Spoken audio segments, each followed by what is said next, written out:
Thanks, Bob. I think we must acknowledge that there are 5 councillors present in this room. That's almost half the council. We have 2 former mayors here who have been Bob Fairclough and Heather Marcus, who have really championed the cause of diversity in this city. And I must admit, the current mayor, Councillor Peter Maynard, has not let them down. In fact, he's enhanced the city and made it wonderful to live, much fairer to live. You know, Councillor Goodfellow was telling me, and in the past couple of days, people have been asking me on what's our policy. Are we moving away from our policy of diversity with what's going on? And I can tell you what Councillor Goodfellow said, and it still rings in my ear, that if people can get their act together, why should we not support them? I think this community has got their act together. I think this Madhuri Vasa and Deepak Vasa and their family and their supporters have proved time and time again that with good conviction, with good philosophy, with good principles, things can get done. I would also like to acknowledge Mr. Chari, who said some wonderful, wonderful things. And one of the things I must say is that I attend about 150 events a year in my role as a portfolio holder for cultural diversity. It's not easy. It's not easy when you see some people who are struggling in life. And when we talk about hardships, I can tell you hardship is that some people are coming to this country in a very hard environment. But when I talk about, and the hardship that we talk about here is really not hardship. What we are talking about is contribution. We are a community of nation builders. Just 2 days back, there was a report presented by ABS about contribution of migrants in Australia. Can I tell you that Indian community is the 2nd highest tax-paying community in Australia?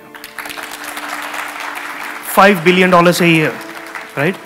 And very, very tiny population, just 2%. And our contribution is 2nd highest after British-born. Now, who are British-born? The former 2 Prime Ministers of Australia and the current Prime Minister. They're all British-born. They contributed 8.5 billion. Indian community contributed 5 billion. What I see here is continuation of the same tradition on which I have been brought up. It's a tradition where we are exposed to work hard, to build strong ethics. And Mr. Chari, I agree with what you said. Music builds that culture. We are developing nation builders. And I must say that all of you parents have done excellent. I know how difficult it is. I have 2 kids. To take them to swimming, to take them to dance schools, to take them to ballet, and then to take them to all these different classes. It is an effort. It's an effort in itself. It's a full-time job in itself. And my God, what a job you guys have done.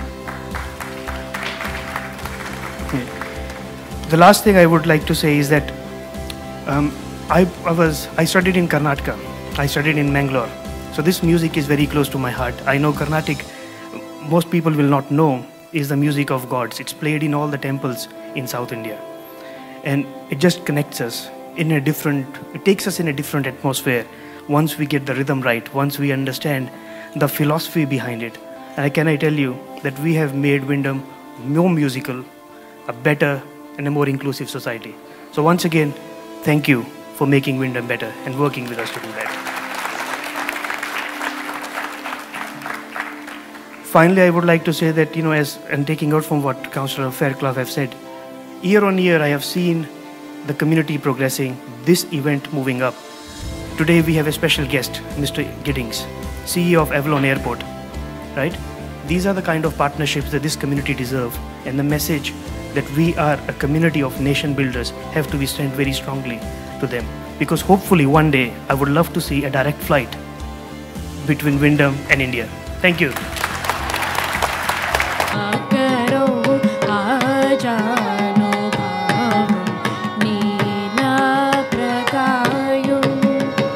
Raja